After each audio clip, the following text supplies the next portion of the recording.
As a lazy oil painter, I always dreaded the post-painting cleanup, and on multiple occasions ruined my best brushes because I did not clean them truly enough. So I developed a little contraption of my own. I was inspired by the masters who leave their brushes in full trays of oil, but I wanted something cleaner and more practical. Over the past 5 years, I have designed many versions of the big brush jar, a tool that prevents your brushes from drying completely so I never have to wash them. This tutorial will guide you through the making of the version 6 of Big Brush Jar. It is intentionally designed to be crafted with the most common materials and without power tools. We will be using a utility knife and zip ties, so if you're a minor, please get help from a trusted adult. I'm recording this while editing because I messed up. For the last 2 months, I've been creating content for TikTok and Instagram, which meant that I adopted to the short format, which meant that I am talking significantly faster when recording than I used to do.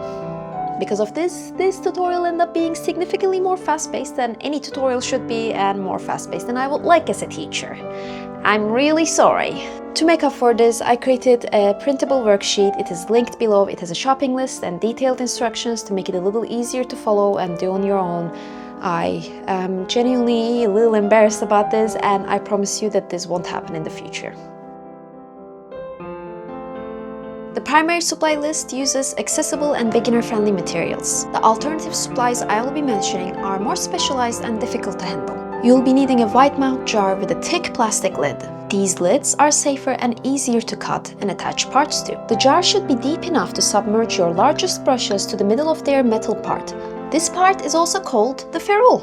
2 long chopsticks, a string, 2 plastic headbands with ridges to serve as hooks. Alternatively, you can use metal headbands and jewelry pliers, but the metal must be soft enough to bend. Scissors, long and short zip ties, a marker for measurements, a utility knife to cut the lid, super glue and UHU glue. I do not know how to pronounce that. Alternatively, a hot glue gun for faster assembly. If you want your big brush jar to have a cleaning function, you can include a tea strainer, but this is optional. Alternatively, a sink filter offers better cleaning but requires strength to shape. We'll start by cutting a hole into the plastic lid. You'll need the jar with its lid, a marker, and a utility knife. Remember, if you want to learn how to paint, you have to learn how to protect your hands, your instruments of art. So do not drag knives with force and never towards your fingers. Draw a rough circle on the lid. Precision is not necessary. Carefully pierce the plastic by pushing the utility knife into the lift, angling the blade inward, then pulling it out and repeating. Keeping the lid on provides stability and protection while cutting. Once the rough hole is created, smooth the edges by carving around the cut like peeling a potato until you reach the markings. To attach the chopsticks, we will use zip ties, super glue, and uhu glue. This is the step where you can opt for a hot glue gun. Check if your long zip ties are large enough to wrap around the lid. If not, link them together. Tighten the zip ties evenly around the lid, leaving space to insert the chopsticks. Add a second row of zip ties around the chopsticks beneath the first row. Align the zip ties with the top and bottom edges of the lid. Ensure the chopsticks are upright and parallel. Adjust if needed. Once aligned, apply the super glue to secure everything and let it dry. Fill in any gaps with uhu glue, let it dry, and check for the gaps again. You may need to repeat this several times to fill the gaps completely. The headband functions as hooks for the brushes. I know that there are brush dryers made with wire springs to hang them upside down and dry them.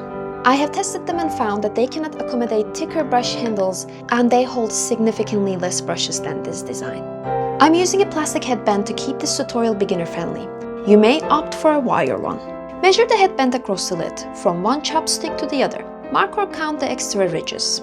Use a short zip tie to loosely attach the headband to the chopsticks. Attach on the inner side of the chopsticks if possible. This will stabilize them further. Align the headband with the top of the chopsticks, then tighten the zip ties to hold it in place. For plastic headbands, snap off the extra ridges. For wire ones, wrap the extra wire around the chopstick and trim. Secure the zip ties with a dab of super glue. It doesn't need to look perfect, it's just a base for future decorations. This step is for the optional cleaning feature, feel free to skip it. In my current jar, I use a sink filter with bent edges.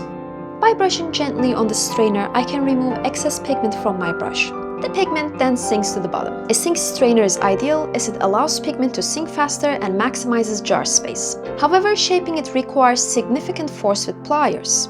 A tea strainer or tea egg is easier to craft with. Simply detach the mesh filter and insert it into your jar. To attach the lower headband for your shorter brushes, we have to find the right height. Take the shortest brush you use and mark the midpoint of its ferrule, the metal part. Hold the brush in the jar so it doesn't touch to the bottom, or the strainer if you added one. Leave a little bit of wiggle room. Mark where the midpoint of the ferrule ends up on the jar. This is your oil fill line. Mark on the chopsticks where the end of the brush handle sits. This is the height of your lower headband. Follow the same headband attachment steps. Measure, attach loosely with zip ties, align, tighten, break off excess, and glue. Congratulations, you have completed the jar and it's time to modify your brushes. The brushes need to be dipped into oil to the middle of their ferrule, and all the brushes have different lengths, which means they need to be hung at different heights. Here's how you measure it. For tall brushes, tie a simple string loop. The type of knot does not matter. Loop it around the brush handle using a cow hitch knot. There's a tutorial for the knot linked below if you need it. Tighten the loop, but don't glue it just yet. Mark the center of the ferrule. Hang the brush and adjust the loop height until the mark aligns with the oil level. When you find the right height for the knot, mark it and glue the knot down. Ignore the fact that I'm using expired nail polish as glue, I'm just upcycling. For short brushes, the steps are very similar. Make a longer loop, attach a loop around the handle or the hole on the handle using the same knot. Mark the middle of the ferrule and hang the brush. Adjust the string's length while hanging until the ferrule aligns with the oil level. Mark the length of the string, tie a new knot to shorten it, cut off excess and glue if needed. That's it! You have built your big brush jar and modified your brushes for hanging. I'll be releasing a tutorial soon on how to maintain and use the jar. For now, just fill the jar to the oil level that was marked with the oil you use for painting. And suspend the brushes in oil instead of washing them. The oil needed may seem like a lot, but it is reusable and it will be a one-time investment. I've been using this oil since version 3. Version 6 is designed with a removable lid, so you can remove the jar to clean it separately from the brush hanger. This also means you can decorate the brush hanger however you like. I wanted this one to look like girlhood. Here are versions 4, 5 and 6 side by side.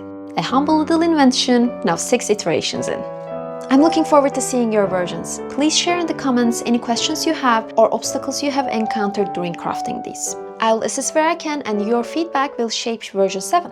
As always, thank you so much for trusting me with your education.